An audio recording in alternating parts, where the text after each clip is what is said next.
En Suisse, nous cultivons la betterave sur près de 20 000 hectares, exclusivement pour la production de sucre. L'or blanc est un produit stratégique important et il est très recherché sur le marché. Les produits sucrés estampillés de la Croix suisse comptent sur la production de sucre indigène. Avec des rendements satisfaisants et une gestion optimisée des coûts, cultiver la betterave à sucre est toujours financièrement intéressant.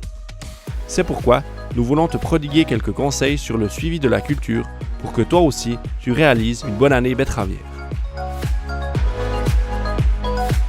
Le potentiel génétique de la betterave n'est pas encore épuisé. Les sélectionneurs travaillent dur pour développer de nouvelles variétés, toujours plus résistantes contre les maladies et les ravageurs.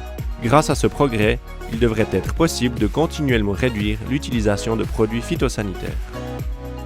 La préparation du lit de semence ne doit en aucun cas se faire sur un sol trop humide. Un tassement lors de cette étape augmenterait le risque de perturbation de croissance. Le semis doit avoir lieu sur un sol ressuyé et bien appuyé. Ainsi, l'état du sol au moment du semis est plus important que la date de semis. Les procédés de travail du sol réduit comme le strip-till et le semis sous litière sont tout à fait envisageables. Avec moins de passages, on obtient tout de même une levée homogène des betteraves. La technique de travail doit toujours être adaptée au type de sol de la parcelle. Dès la levée, des contrôles de peuplement sont indispensables. Un épisode de gel tardif ou certains ravageurs peuvent avoir de fâcheuses conséquences. Le potentiel de compensation de la betterave est énorme. Un ressemis de la culture suite à une perte de plants n'est nécessaire que si l'on compte moins de 40 000 plantes par hectare. En matière de lutte contre les adventices, la sarcleuse vit actuellement une véritable renaissance. Grâce au désherbage mécanique, l'utilisation d'herbicides est réduite et ces procédés sont actuellement soutenus par la Confédération. La technologie Conviso Smart est une révolution du désherbage. Les variétés résistantes aux sulfonylurées non génétiquement modifiées permettent un désherbage plus performant et plus flexible des betteraves. En plus du désherbage, la santé du feuillage joue un rôle essentiel dans la culture de la betterave. La cercosporiose doit être intensément surveillée dès la fin du mois de juillet. Wenn wir Fungizid einsetzen zum richtigen Zeitpunkt, wie die Blätter aussehen, auch die haben ein bisschen Befall. Es ist nichts ohne Befall, aber auch die sieht man natürlich die Assimilationsfläche, der riesen Unterschied. Da kann Zucker gebildet werden noch mit diesem Blatt, das geschützt ist. Und da hier, das Blatt ist bereits komplett zerstört. Darum ist es so wichtig, dass wir die Zuckerrüben gesund halten, bis zur Ernte suchen. Und darum müssen wir auch mit Fungizid intervenieren.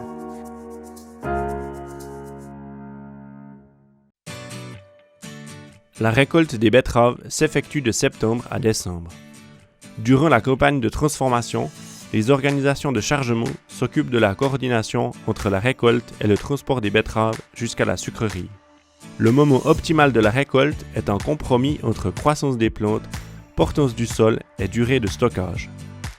Une durée de stockage trop longue dans des conditions trop chaudes favorise le développement de pourriture et diminue la teneur en sucre des betteraves. C'est pourquoi un arrachage précoce doit toujours être convenu avec le responsable du chargement.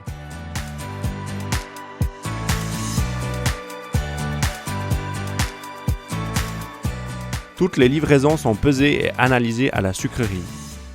Les échantillons se concentrent sur la teneur en sucre, l'extractibilité et la part de terre adhérente. Chaque planteur reçoit également les teneurs en éléments nutritifs de ces livraisons. Cela permet de le renseigner sur le comportement de l'azote dans la plante. Ainsi, le producteur a des valeurs de référence auxquelles se fier pour éventuellement adapter sa fumure.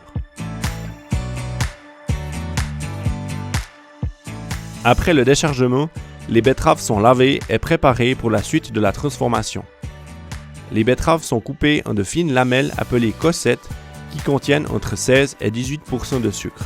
La prochaine étape est l'extraction du jus. Dans la tour d'extraction, le sucre va se diffuser des lamelles dans l'eau chaude. Il en ressort un jus brut qui renferme 98% du sucre contenu dans les betteraves.